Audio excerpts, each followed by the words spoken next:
Selamat datang dalam video ini yang akan membahas Kerajaan Tarumanegara, sebuah entitas sejarah yang berperan penting dalam perkembangan Indonesia kuno. Kerajaan Tarumanegara terletak di wilayah barat Pulau Jawa, dengan ibu kota berada di daerah yang sekarang dikenal sebagai Bogor. Didirikan pada abad ke-5 Masehi, Tarumanegara mencapai puncak kejayaannya sebagai pusat perdagangan dan kebudayaan. Raja-raja Tarumanegara dikenal karena mendukung perkembangan agama Hinduisme. Pada awal abad ke-5 Masehi di wilayah Bogor, Jawa Barat telah berkembang pusat kerajaan Tarumanegara dengan rajanya bernama Purnawarman. Kerajaan ini termasuk salah satu kerajaan pertama di Nusantara. Hal ini berdasarkan sumber tertulis dari Cina. Fasien, seorang pendeta Cina pada tahun 414 Masehi telah singgah di suatu daerah, diduga daerah tersebut adalah Kerajaan Tarumanegara. Berita asing yang menyebutkan Kerajaan Taruma berasal dari berita Cina. Ising, abad ke-7 Masehi, menyebutkan beberapa negara, di antaranya Mohosin. Pada zaman yang sama, ada pula berita yang menyebutkan nama Tolomo. Berita dari masa dinasti Sui mengatakan bahwa pada tahun 528 dan 535 datang utusan dari Tolomo. Tahun 666 dan 669 pada dinasti Tang Muda juga didatang utusan dari Tolomo. Menurut beberapa ahli, nama Tolomo merupakan lafal Cina dari Kerajaan Taruma. Berdasarkan data yang ada, diduga keberadaan Kerajaan Tarumanegara berlangsung dari abad ke-5 hingga akhir abad ke-7 Masehi. Masa pemerintahan Purnawarman dalam sejarah Kerajaan Tarumanegara.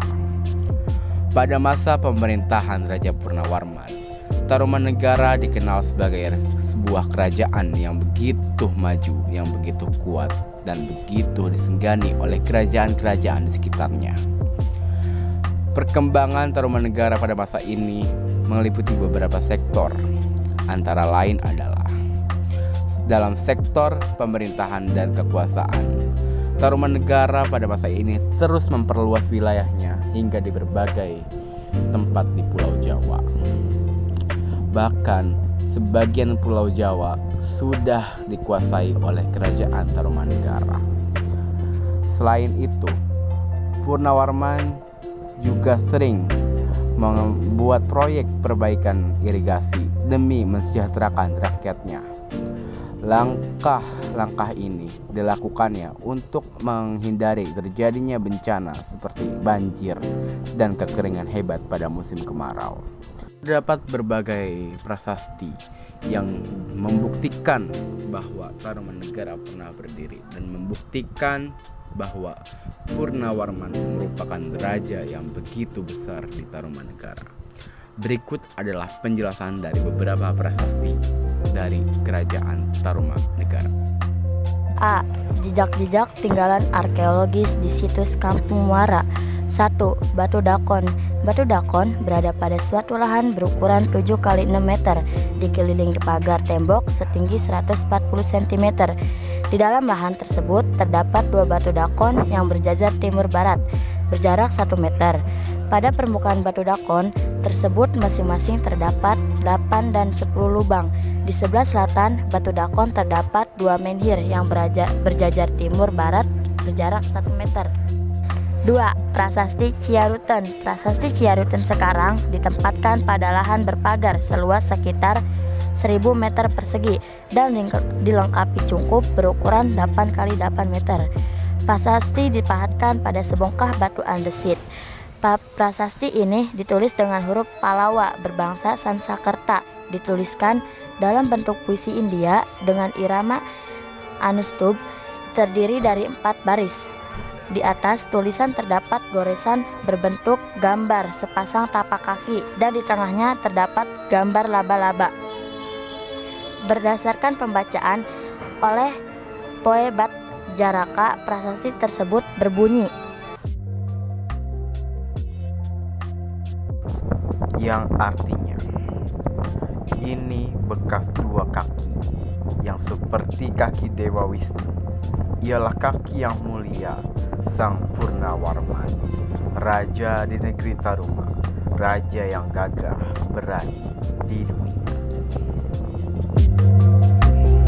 3. Prasasti Kebun Kopi 1. Prasasti Kebun Kopi 1 oleh masyarakat juga disebut Batu Tanpa Kerja. Prasasti Kebun Kopi 1 berada pada lahan berteras seluas sekitar 1.500 meter. Untuk melindungi prasasti telah dibuat cukupan dengan ukuran 4,5 kali 4,5 meter. Prasasti Kebun Kopi 1 dipahatkan pada sebuah batu dengan bentuk tidak beraturan. Pada permukaan batu yang menghadap ke timur, terdapat pahatan yang membentuk dua telapak kaki gajah. Di antara kedua pahatan tersebut terdapat satu barisan tulisan setinggi 10 cm. Prasasti dituliskan dalam membentuk puisi Anustubo. Prasasti Kebun Kopi berbunyi sebagai berikut. Terjemahannya, di sini nampak sepasang tapak kaki yang seperti Airawata, gajah penguasa Taruma yang agung dalam dan kejayaan.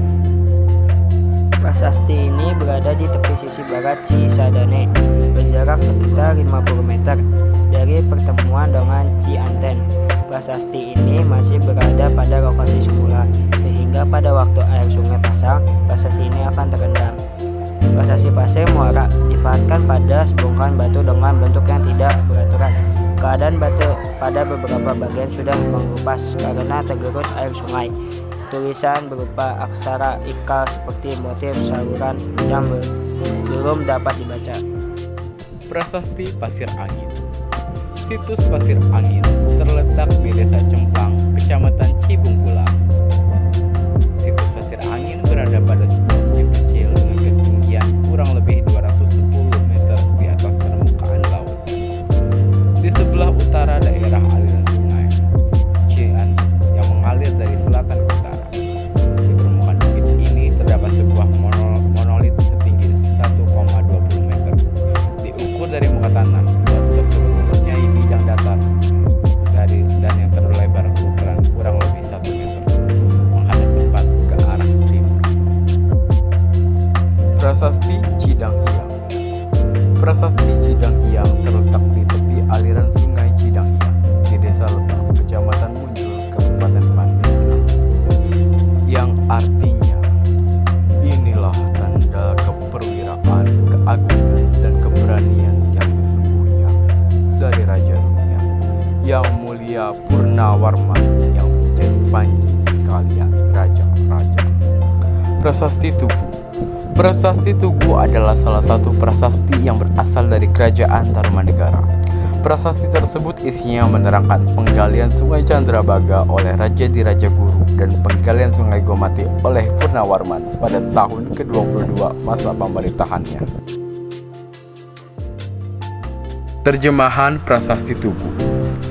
Dahulu sungai yang bernama Candrabaga telah digali oleh Maharaja yang mulia dan yang memiliki lengan kencang serta kuat, yakni Purnawarman, untuk mengalirkannya ke laut.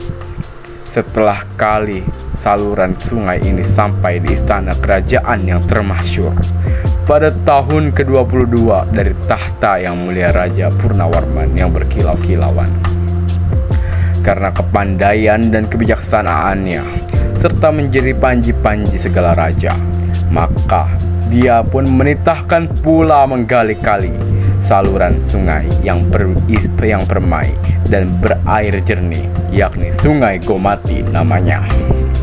Setelah kali tersebut mengalir melintas di tengah-tengah tanah kediaman yang mulia sang pendeta Nenekda, Raja Purnawarman. Pekerjaan ini dimulai pada hari baik tanggal 8 Paruh Gelap bulan dan disudahi pada hari tanggal ke-13 Paruh Terang bulan Caitra. Jadi hanya berlangsung selama 21 hari lamanya. Sedangkan saluran galian tersebut panjangnya 6.122 busur. Selamatan baginya dilakukan oleh para Brahma disertai 1.000 ekor sapi yang dihadiahkan. Nah, teman-teman, itu tadi adalah pembahasan Kerajaan Tarumanegara dari kelompok kami. Kami mohon maaf bila tadi pembahasannya kurang jelas, dan kami ucapkan terima kasih telah menyaksikan hingga akhir. Dan apabila ada kesalahan ataupun kekeliruan dan kekurangan dalam video, silahkan tambahkan di kolom komentar. Terima kasih.